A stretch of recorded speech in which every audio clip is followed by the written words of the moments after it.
Welcome to Undressing Intimacy, where we cut through the bullshit Greggy, so we can get naked. you can't say that. Why not? How would you say it then? Well, maybe more like, welcome to Undressing Intimacy, where we undress emotionally so we can undress physically. That's exactly what I said. Not sure what the problem is.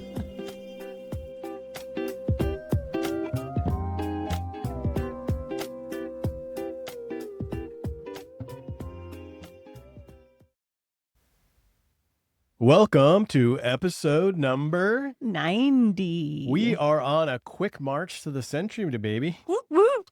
Can It you feels believe better it? when it's a podcast number and not your age. That's right. We'll keep our age where it's at and keep adding those podcast numbers. We have a lot we want to talk about today. So much. We've gonna gone be through all the things. First, I'm trying to wake up Amy over here. She was in our test. Okay, but in fairness, it's pouring. It's gorgeous. I want to be in bed with a book. It's a beautiful day. All of my plants are so happy. They're getting all the water. It's just one of those cozy stay in bed days. Yeah, absolutely. One thing that I wanted to talk about is how excited we are about our group coaching and this program that we put together. I've kind of told Amy, I think we limit what it really is when we call it group coaching, although that is at the core and center of what we do. But we're really starting to build out a resource library of resources available for each and every one of you to go through and discover about your sexuality, your partnership, your marriage, and then start putting a foundation in place to be able to build on that foundation. And as we add things every week, I get more and more excited. Now, one of the parts might be because I'm a geek at heart. And Yes, you are. I've been geeking out on this new tool that I can use to build out these interactive worksheets, and it's just tickled me pink.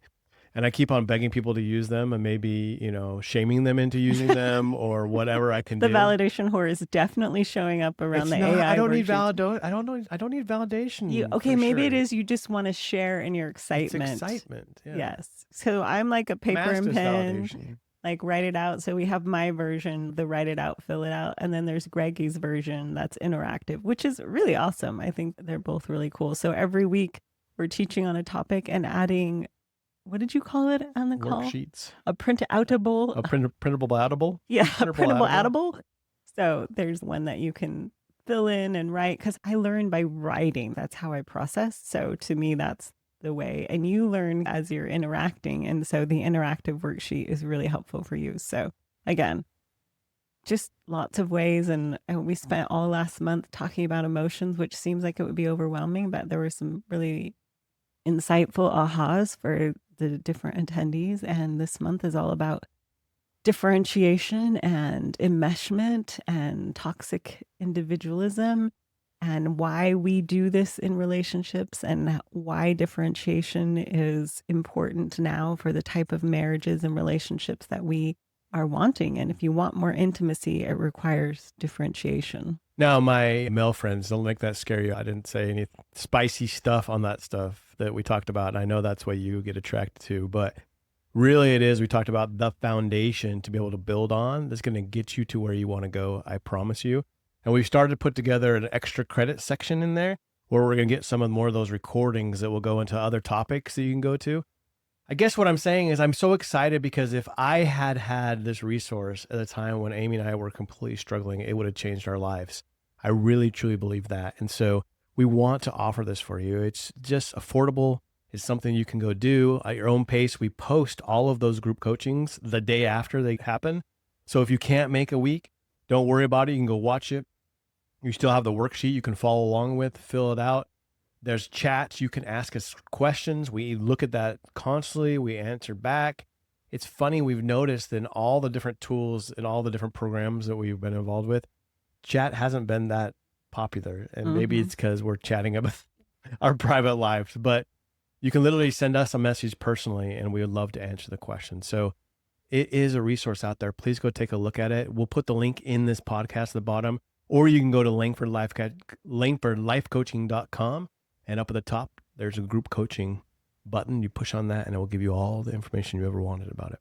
We also have another way to engage and interact with us. On Tuesday, June 30th at 7 p.m. Central Time, we are hosting a webinar.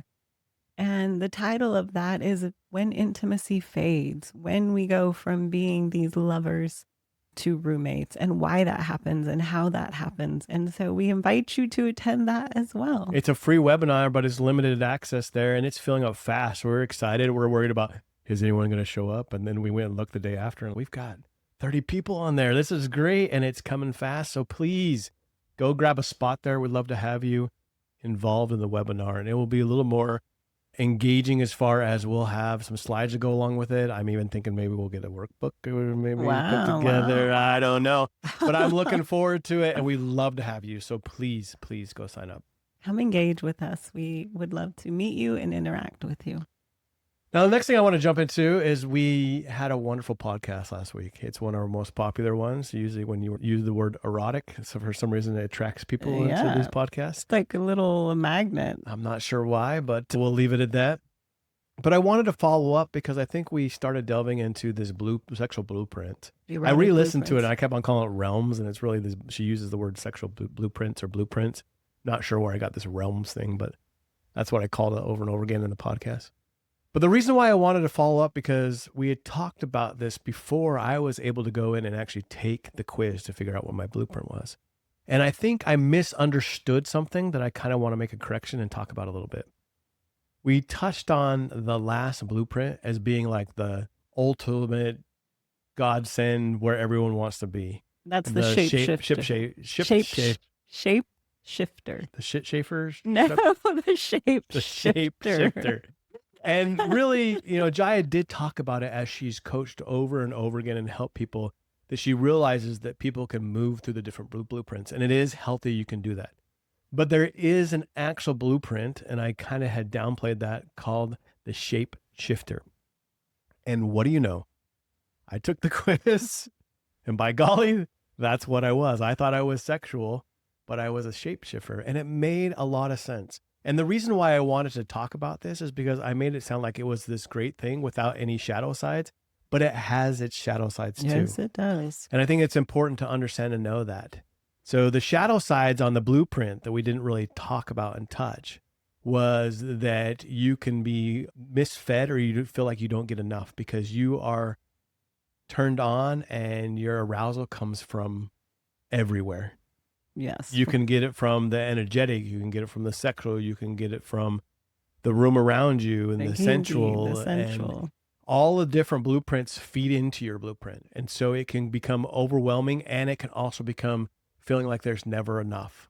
We talked about Jared a few weeks ago, FOMO. By the way, he went and took it, and by golly, he is a fellow shapeshifter, and it makes sense, right? Because it's that, I need all of this, because you can get aroused in all these different places. Very easy to get that feeling of missing out or being unsatisfied or not enough. Right. And then that leads into those things you talked about. So one, you can fold into your partner's blueprint and starve the rest of the blueprints that you actually find pleasurable, because you can go into that blueprint and you can play in that realm. But if you focus only in that, I'm going to call it realm again, you can play in that blueprint. You can focus just on that blueprint, and you can be there and not feed any of the other blueprints, which actually feed your arousal. So I think that's very important to understand as a shadow part. And the other shadow part is the judgment that may come because it's misunderstood and you feel like you're over sexual or there's something wrong with you. I talk about, I spent many of my adult life and years of having gone through puberty and understanding I had sexuality, thinking that I was a sexual deviant and there was something broken in me and something wrong with me. And so because you're so easily able to play in all these different blueprints, oftentimes you can have the outside world look at you going, what is wrong with that person? And that can be part of the shadow. So anyways, I wanted to take a second to follow up. One, because I think it's fascinating. I think it really is helpful for us to understand not only is there spontaneous and responsive desire, so how do we react to our different desires and how do we engage it in the way that it happens in our lives, but also what are those things that we are attracted to and that get us aroused, and how do we understand them better? So one, we can use them in our sexual lives, but also we can share them with our partners And we can help them understand these are the things that help me get aroused and turn on. Now, wait, I don't want to, this isn't the 5 love languages, right? So Yes, please yes. don't go there and say the only way that I can have sexual desires is if blah, blah, blah, blah. We're not saying that. What we're saying is anything we can do to help understand ourselves and our minds and the way that we are aroused and enjoy the sexual pleasure, if shared correctly with a partner, can enhance our sexual relationship. Right. This isn't permission to be entitled or that you have to give me this. That's not what the blueprints are about. This is more about, can you understand yourself so that you can share it, so that you can start to collaborate? Because remember, there's always a collaboration piece. And the collaboration isn't you give me this and I give you that. That's the 5 love language things that I see all the time. And then it's always, but I'm giving you more of this and you're not giving me enough of that. That's not what we're talking about At all. So anyway, that's exciting, and I'm awake, but now Amy's going to get awake because we're going to turn to the history of the clitoris. So I have been reading a lot and just, in understanding female and female anatomy and female sexual pleasure. And really, it's been fascinating to learn just about the history of when the clitoris was discovered and what were the thoughts about it and what were the meanings around it. And so we've gathered some of that information today for all of you because I think it's actually really helpful. Some things that are misunderstood and just some basic facts. So we'll go through some of the history, also Greg will cover some of the thoughts about these findings, and then also just some basic facts. So in 1559, Rialdo Colombo was the first to really discover the clitoris and say, hey, there's this structure here in females. Literally, though, only external, nothing internal. It was very external. In 1948, Grey's Anatomy omitted the internal clitoris entirely. So just, again, there is something called a clitoris, and here's the little external drawing of it. In 1966, Masters and Johnson did their huge research that was really mostly on male sexual response, but in that, they also said that only vaginal orgasms are legitimate and that anything clitoral was not. In 1998, O'Connell published the first peer-reviewed full anatomical dissection of the clitoris. And what she found was that it was not just this small little external structure. So in 1998 was the first time they actually started really looking at the internal parts of the clitoris. And 1998 was the first time they started to see, oh, there are all these other bulbs and glands and legs, and it extends out into the pelvis in all these different directions. In 2009 was the first time they measured all the internal structures with an MRI. And in 2017, that was the first time they actually started mapping what happens to these structures in arousal. And that was like 5 years ago, right, 6 years ago. Hello. Most recently, in 2026, it's still under peer review, so it's in the process of being published. But it was the first time they went through and looked at, okay, we have this internal structure, and what are all the different tissues and nerve types, and what is making up all of this?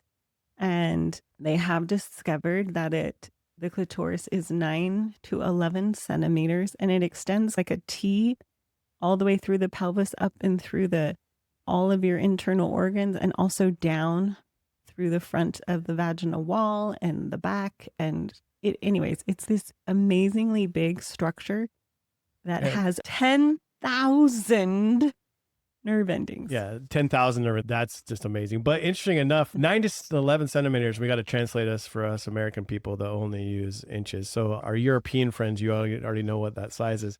But that happens to be 4.5 inches. That happens to be the average size of a penis, too. I'm just saying. So maybe size does matter in both. But I think it's just crazy to me that the male structure obviously is a little more In apparent and frontal. obvious and In your there face. in your face. But it really wasn't until very recently that we have started to map all of the internal and what that looks like and where it goes and what it does. And I mean, very recently, as of this year. Yeah. And I'm saying it's very sad, but let's go back and talk about history and women's sexuality.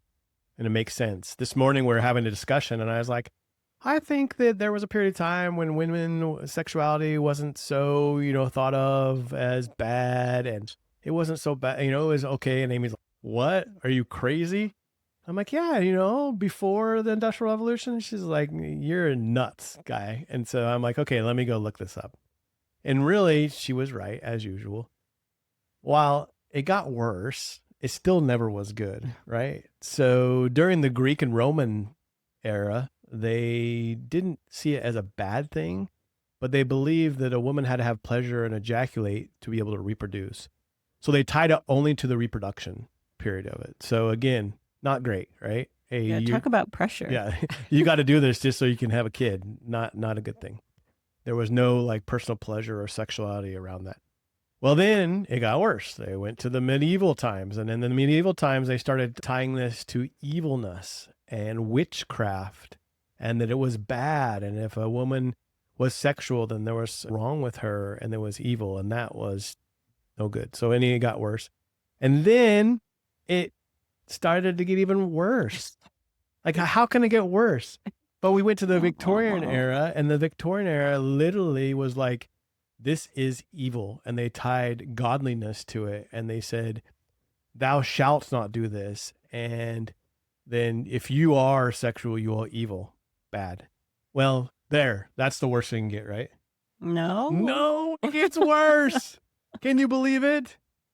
So next we get into tying it to medical era, where they decided that it was a mental disease. So not only is it evil, you poor women, you're evil, and now you're mental, right? And then if you experience pleasure, if you masturbated, or if you wanted it outside of sexual just to reproduce, then you were mentally ill. What the? Yes. Can't say it or we'll get in trouble, but I want to say it. But just crazy. And so even in the time we started having a sexual revolution in the 60s, and that is right when the birth control, the birth pill came out and kind of gave control of women of their, reproductive systems at that moment. And so it allowed them to be in control of that. And we probably swung to way more permissive in areas. Or promiscuous in areas. But it was the first time when women were like, well, hell, I'm not evil. I'm not mental. Let me try this out. And so it makes a lot of sense. It's very sad. But at this moment, we're finally starting to look at it. And the first thing I want to do is I don't want all my men folks to tune out right now. And we're not saying, hey, you're bad, and the way that you experience sex is wrong. What we're saying is there's a whole nother world out here. And when you can stop and understand it, and understand that your spouse probably perceives sexuality differently, she responds to it differently, and it takes a different set of time to happen, it's beneficial for you, I promise. And we'll get there. Yeah. So if you can just imagine all the different meaning frames that have been put around female arousal, desire, sexuality, it's no wonder that there's been a lot of confusion and anxiety and just mixed messages. When I was at the Esther Perel Desire Conference, there was just a lot of explanation of, it wasn't that we all didn't get a sex education, it was that we all got a really bad one. Yeah, it was awful. Well, that's what I'm saying. Even during the 60s, when I see that this sexual revolution was happening, the purity culture doubled down. Yeah. They were like, oh, we've discovered about women's sexuality. Woohoo, everyone go enjoy it. They're like, you've got to be virtuous. And if you aren't, you're going to make men do evil things. And so the culture that we grew up in was just as bad. There was a sexual revolution going on, but they countered it with a double down on purity. Right. And women became the gatekeepers of virtue to keep men in line and must not need or want or desire. And so obviously there's a lot of confusion around the female body, the female, and even one of the clinicians that I read is Dr. Sarah Saul. And she was talking about in med school, in all of her anatomy books, it literally only showed the small external structure. There, even as they were doing the cadavers and all the different, there was no mention of, hey, there's By the all way, this there's this hidden gem right here. even being a doctor looking at anatomy, still uninformed. And so, again, probably a lot of different fears and anxieties around even exploring or wanting to know. Maybe some of it being more hidden and less external, like our male counterparts.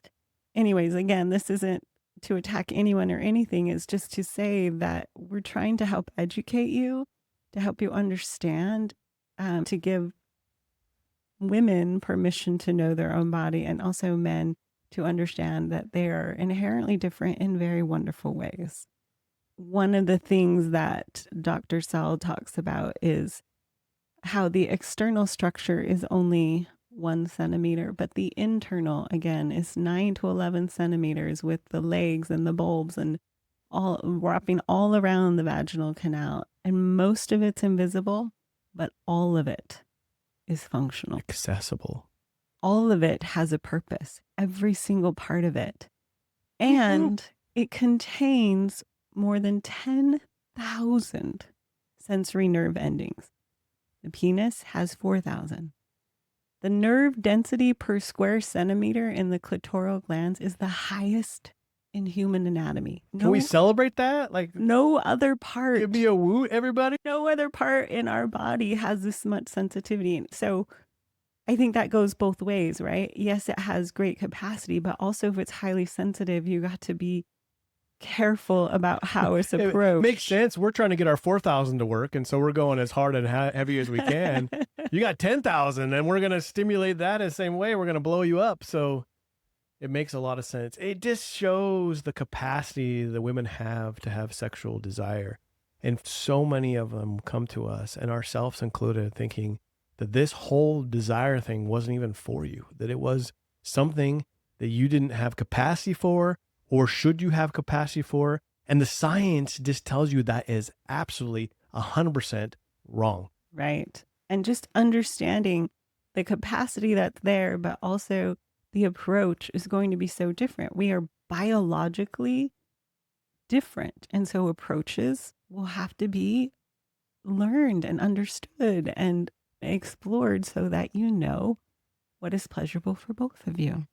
So we're talking, if we talk about this and let's put it in practical terms, there's 10,000 nerve endings. A very few of them are on the external parts of this. A very few of them can be actually reached and aroused through penetration, right? Yes. So that's why the vaginal canal actually has the least amount. That's the least amount of them, right? Which again is a blessing, because as women give birth, if that canal were that sensitive, I think we would die. Yeah. But we're going back to say, okay, we focus on this wham, bam, thank you, ma'am. Like the pattern of, if it's good, it's because we had a little bit of foreplay, we penetrated, we both had orgasms, and then that was the pinnacle of great sex. In That's fact, the definition. so many couples I meet only consider penetrative, or if there's a client, like as legitimate, and the outcome is orgasm.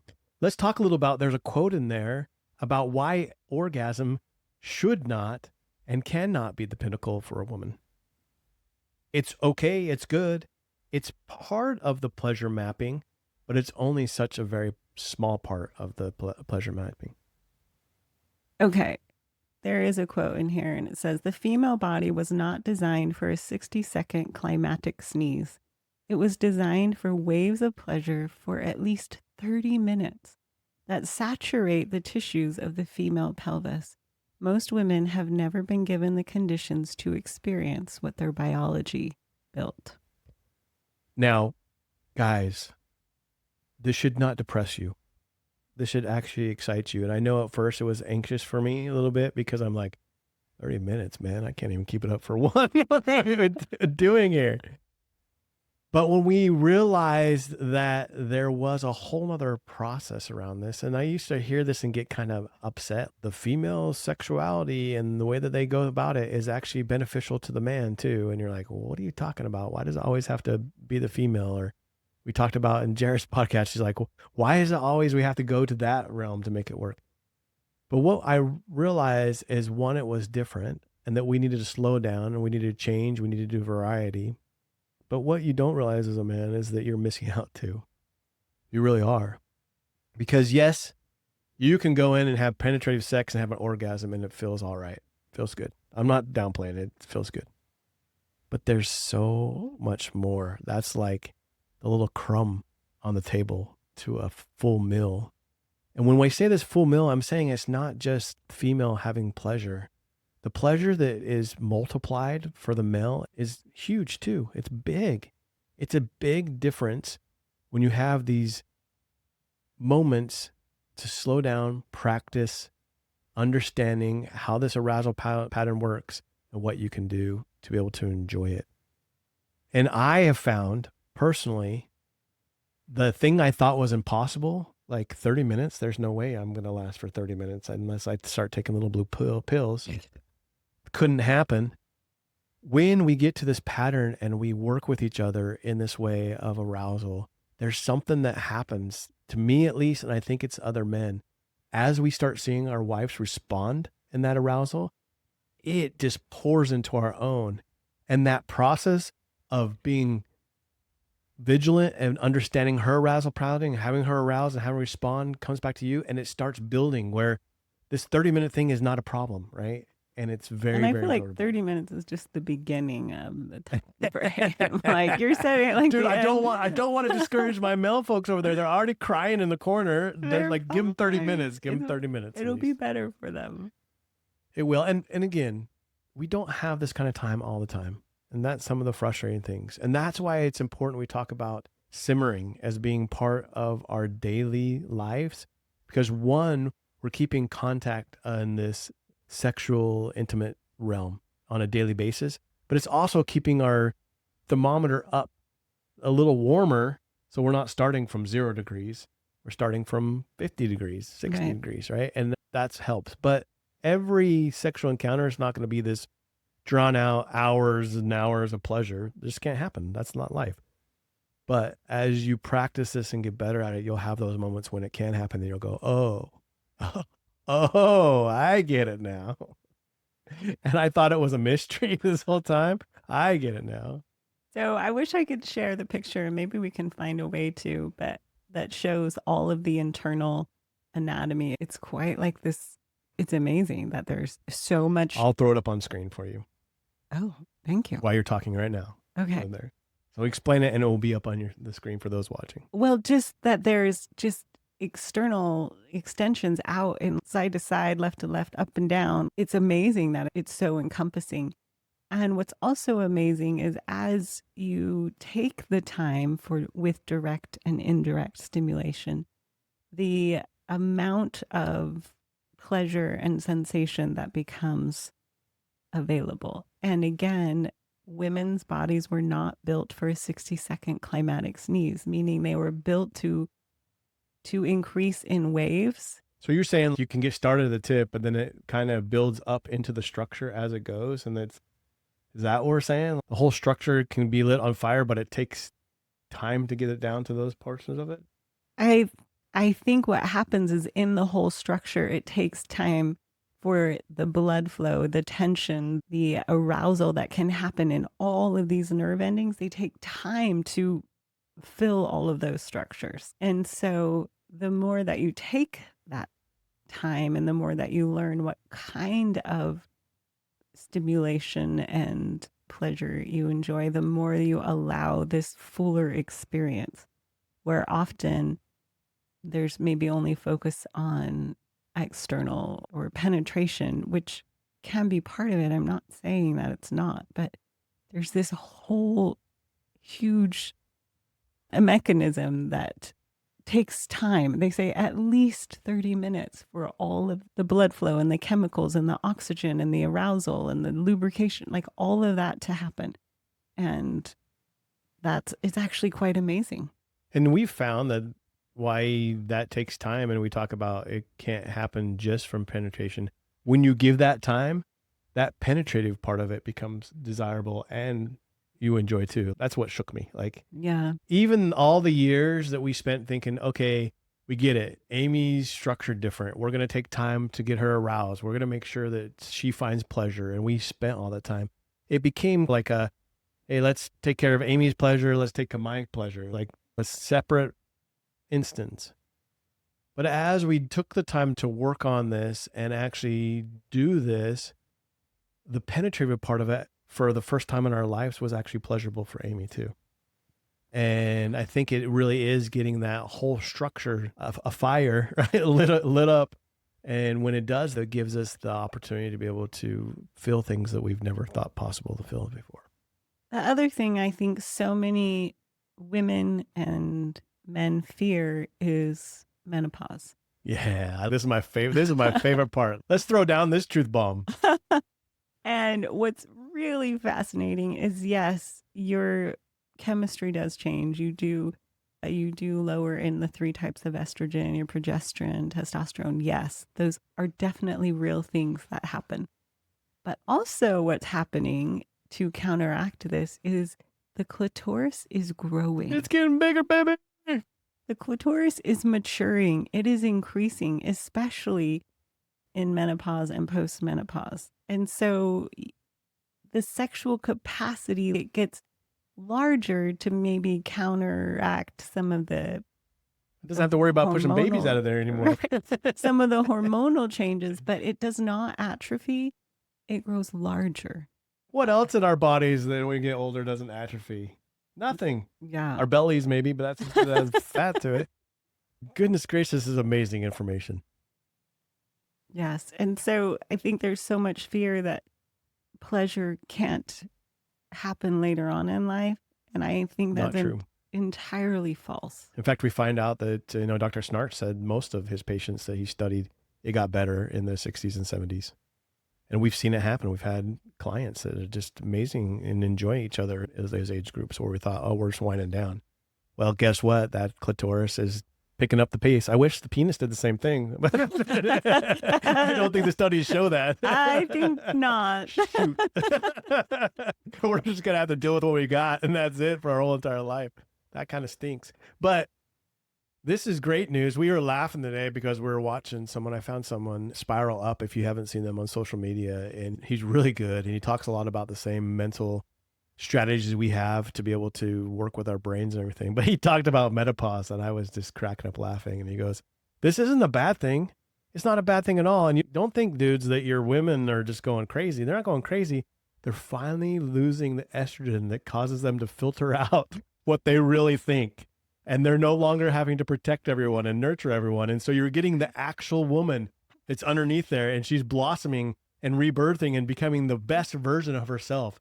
And the Chinese called it something, or the Eastern culture called it something. It was like the second right or second birth or something that led to that. I can't remember the exact thing. We'll have to go look it up and talk about last time. But it made me laugh, but it was like, yes, this is true. They're becoming the woman that they've always been, even better, because they don't have this responsibility anymore of nurturing and taking and birthing children. And it's wonderful. Well, I don't even think it's the nurturing and birthing. I think it's at some point you start realizing that maybe that in this video, he called it the estrogen was like sort of their filter. They lose their filter and they get more honest, and now they have more boundaries and more limits. But I think it's more wisdom too in realizing that you exist along with all of these others. And because maybe your children or your family aren't in those survival stages anymore, you start being able to have more presence. And that doesn't mean don't be discouraged, women that have years and years for menopause. One of the things we love to do, and we've seen it work so much in our women folk,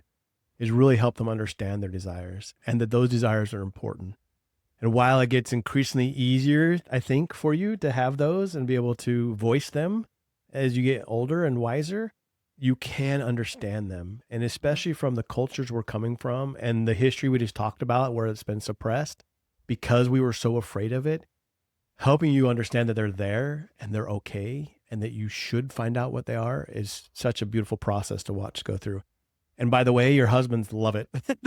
So don't get me wrong, it's very beneficial for both of you. I know so many men are afraid of, they call it perimenopause or menopause. Like, it's the boogeyman, it's the monster in the closet that's going to come steal all our joy and pleasure. And I don't think it has to be that at all. It can actually be the opposite. Yeah.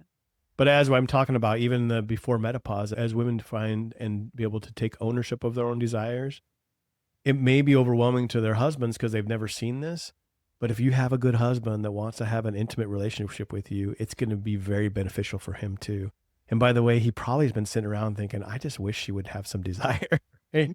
And take some control in this realm and understand these things for you. Because while we think it's so beneficial for the men, this duty sex is just as damning for us. It's just as emotionally draining and damaging to us because we watch the person we love more than anything in life do something out of duty. And it feels like we've just extracted and stolen something from someone we love. And it's emotionally tied together. And it's probably the most confusing, sad thing that I've ever dealt with in my life. So it is very destructive on both sides of the equation. Mm-hmm. And so being able to, we don't have to go through menopause to get here. We can really help this women understand that desires are for them and that they can own them. Yes. At whatever age you're at. And while we don't focus on orgasm or penetration as like the measures of success in sexual intimacy, when there is ample time, when there is enough knowledge and willingness to learn about female anatomy and female arousal and female desire, the orgasm gap closes significantly, whereas men generally have far more reliable orgasms and women's is half of that. You see that gap lessen with understanding and education and some knowledge and some willingness to learn and explore and understand. And this isn't pushed exploring. This is consensual exploring. And this is what I say. There are hundreds and thousands of resources out there if you're looking for what is the best sex toy and sex position to have. And people will tell you, just if you start doing this, everything will be great. I tried it. It didn't work so much. No. We were very, very young married, and I got shipped off to New Zealand for a few weeks for work. Remember this? And you were pregnant with our first kid. And I was dumb. I don't know why it came over me, but I was in a bookstore and found this sex book, and I thought this was great. I was going to buy it for you. Do you remember that? No. You don't even remember it. No. And I brought it home, and I'm like, yeah, we're going to figure out all the positions. This is going to be great. And wah, wah, wah. It did worse damage than anything else that I had done that for. You don't remember that? What book Very did you clear. get? I don't know. I can't remember. Maybe we should go look for it. It's got naked pictures and everything, so it'd be great. That's it. Yeah. Positions all over the place. I don't remember at all. But it didn't go over very well. And this is what we're trying to say is that because of the way that we've been brought up and conditioned and then the culture and just in general, those things all work and they're great if you have a foundation of emotional trust. Think about it this way. A woman literally is opening up her body to a lot of pain and suffering if she makes the wrong choice, right? The consequences for her sexually are way beyond what the consequences for us sexually are. And so she's going to be very picky about how she does this. And she's also far more sensitive. Yeah. Think about the 10,000. She's got 10,000 neurons. So if she feels something, she's going to feel it a little bit more. Right. And then because we're all focused on the male sexuality, that's the way we go about it. It's going to probably overstimulate and everything we talked about. But what I'm saying is because of this structure that we've done, the capacity there for the women are there. We have just messed it up pretty bad. But if you go straight to the positions and the toys, it's not going to work. Are they great? Yes, they can be. It can be amazing. But the emotional stability has to be, the ownership has to be. I'll tell you another one. So I messed it up so many times. We probably could spend a whole 2-hour podcast talking about how I messed it up over the years. So even when I got better at this and I thought, this is great, I'm going to give Amy space. I'm going to say, I don't want any more duty sex and we're going to have an emotional connection. And we were doing really well. Amy decided one day, I don't know what got into her. She decided to say, hey, I saw this vibrator that some women have said have been really, really, really great. And it was kind of interesting. Well, I'm the idiot over there that stops the car. Literally, we're driving, pulls over the side of the road, picks up the phone and goes, there's got to be a store nearby. There's got to be a store nearby. And I'm Googling where we can buy this thing tonight. And oh, shoot, I can't find a place to buy it. It's on Amazon. We can have it tomorrow. I took ownership of this thing that was Amy's to own, and it totally ruined it for her. Now, when we got over there, it is the best vibrator of the whole entire world, by the way, just saying. But it's an example of the way that we go about it if we can't have our wives take the ownership and own this. And or at least have some space in there if you the collapse space to the be able to space. collaborate in this. If we get too excited and we overtake it, then it ruins it. So Call it don't be like me. over-functioning. Don't be like me. I'm going to make a t-shirt. Don't be like Greg sexually. We'll pass them out. I think mostly what we want to share is that the female body is exquisitely designed for pleasure. Yes. That's what we're trying to share in sharing all of this anatomy, and that the meaning of female pleasure has shifted and changed throughout all the years. It's been performative, it's been sinful, it's been witchcraft, it's been medical illness, mental illness. And it's none of those. No. It is given, I believe it is God-given. I believe it supports our healthy functioning within ourselves and also within our marriage. It is a source of replenishing. It is a source of aliveness and of renewal within the context of consensual and in the marriage. It is not indulgent. It is not sinful. It is beautiful. It is powerful. It is transcendent, and words that I don't even know how to say because I run out of words. And yes, there have been a lot of distorted meanings, and yes, you can use sexuality in very harmful and destructive ways. Absolutely. We're not talking about that. We're not talking about abuse. We're not talking about indulgence. We're not talking about red light districts. We're talking about in the context of two committed people who want to use this as an expression of cherishing and choosing and ravishing. That pleasure and that connection is transcendent. Yep. And that's what we're trying to defend. By the way, I don't want anyone to sit out there and think that we've arrived or have come through this or there's something special about us. I still find myself pinching myself. This beautiful, amazing person sitting next to me, when we first got married, I got to shut the door when I go to the bathroom because I don't want you to see anything. I would try to crack a little joke around our friends, and I would get in. She was the most private, the most conservative, a little naive. A lot naive. Okay, I wanted to be nice. Very naive about the whole extraordinarily naive thing. And the thought for her to even delve into it was sinful, there was all the things around it that we've talked about. It would be destroying my virtue, my womanhood, my motherhood. Yes. So I'm saying and that. It's none of those. Yeah. But what I'm saying that is because we've been in the part of this is destructive, and the pain and the suffering it has when we have such two different desire methods and views on it, and the mess that it makes and creates. 17 years of a disaster, to the point of we didn't know if this marriage was even going to survive, right? Where were we going to go? And so if you're sitting in that disaster, we have been in that disaster. We have been there. There is nothing, zero magical things about us. We are not special in any way as far as a couple. We have just been overly blessed to somehow, I don't still know how, come out of that darkness, find resources that helped us think a little differently. And then not only doing that, but double downing on that by thinking we want to help others doing it. And the blessing of doing that has been immense. I can't even put it into words. But I'm saying all that because we know what it's like to be on that side. We've been there. We together, it's a beautiful thing, I think, that we work together because we have both perspectives of it, right?